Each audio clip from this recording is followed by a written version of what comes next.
kulvarında başıma gelenleri ben sana söylemedim. Kimlerle savaştım bu hayat kulvarında, düştüm kalktım yerlere ben sana söylemedim. Kaç kez vurdular beni kör kütük akşamlarda, gençliğimi yaktılar zifiri karanlıkta. Sen çok daha küçüktün, sana anlatamazdım.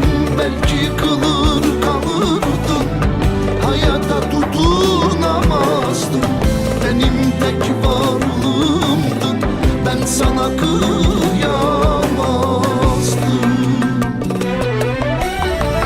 İhanet sokağında hiç ummadığım bir anda bir dostumun kurşunuyla düştüm,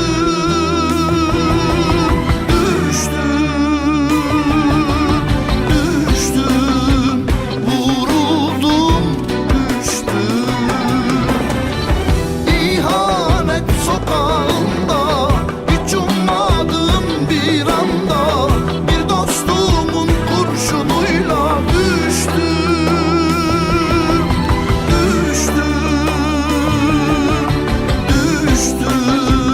vuruldum, düştüm.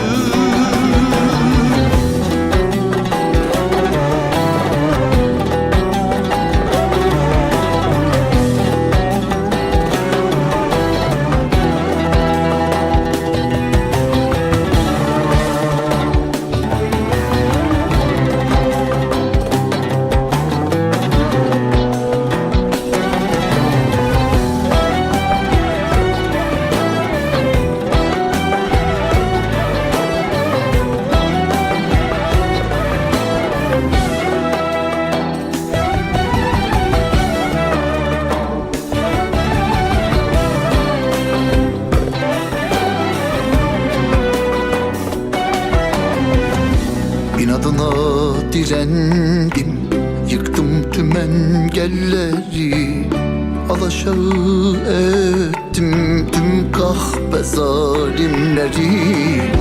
Yerle bir etmişim, kırdım tüm zincirleri, enkaza çevirdim, yaktım dümencileri.